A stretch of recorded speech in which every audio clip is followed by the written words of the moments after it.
crois qu'aujourd'hui, dans le Couserans, on vient de passer une étape, l'étape de l'ensauvagement de notre territoire. Si aujourd'hui, on ne peut plus rien faire sur ce territoire, si on ne peut même plus jeter un pétard derrière de l'ours ou l'effaroucher avec une lampe électrique, moi je ne sais pas ce qu'on va pouvoir faire. Une semaine après la décision de justice interdisant l'effarouchement de l'ours, près de 200 personnes se sont retrouvées pour exprimer leur colère et leur désarroi à Saint-Giron, devant la sous-préfecture de l'Ariège. Face à une prédation quotidienne, les éleveurs demandent une réaction rapide de l'État. Pour eux, la montagne et les éleveurs sont en danger de mort imminente. Nous, on est en état d'urgence dans les estives. On ne peut pas attendre 15 jours ou 3 semaines que la décision soit prise, quoi. Pourquoi vous dites qu'aujourd'hui, la montagne et les estives sont en état d'urgence ? Mais parce qu'on est attaqué tous les jours par des ours, dans la plupart des estives du Couserans, et qu'on ne peut pas laisser les ours attaquer sans pouvoir les effaroucher ou les repousser dans son milieu naturel, quoi. Pour les Pyrénéens, cette décision de justice est incompréhensible. Ils dénoncent une société qui obéit aux lobbies écologistes et qui préfère sauver des belugas plutôt que des brebis. Voilà, on dénonce le fait que à l'image du beluga, de cette honteuse affaire, puisque un animal qui vient mourir dans les berges de la Seine, on dépense des milliers d'argent public pour venir sauver ce beluga qui était pourtant mourant. Et oui, les espèces, les sauvages meurent aussi.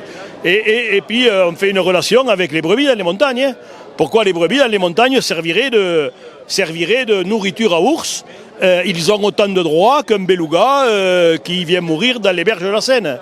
Voilà, aujourd'hui l'État est faible, l'État ne prend pas ses responsabilités, l'État abandonne ses citoyens face à ces associations milliardaires qu'il finance aussi, l'État.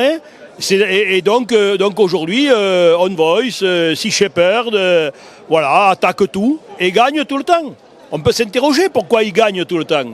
Ils n'ont aucune compétence, ils sont spécialistes de rien, ils ne font aucune action sur le terrain et malgré tout, devant les tribunaux administratifs, ils gagnent systématiquement. Pour les éleveurs, la situation est critique et s'aggrave d'année en année. Avec la prédation liée à l'ours, se rajoute désormais la menace du loup.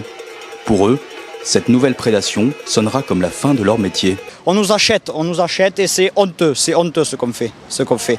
Si les anciens voyaient ça, comme il a été dit dans le discours, ils se retournent dans leur tombe, les anciens. On enferme nos brebis à 8h le soir et on les relâche que le matin, parce que c'est là où elles profitent le plus.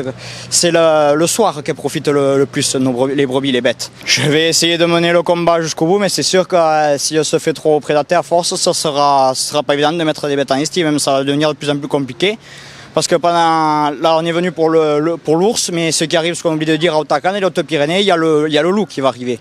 Et le loup, ça va être encore une autre problématique, parce que le loup et l'ours, là c'est fini. Là, on aura beau mettre tous les moyens de protection et tout ça en œuvre, on ne pourra rien faire. Les parcs de nuit, les partout, ça ne suffira plus. On ne pourra plus rien faire. Nos montagnes crèveront.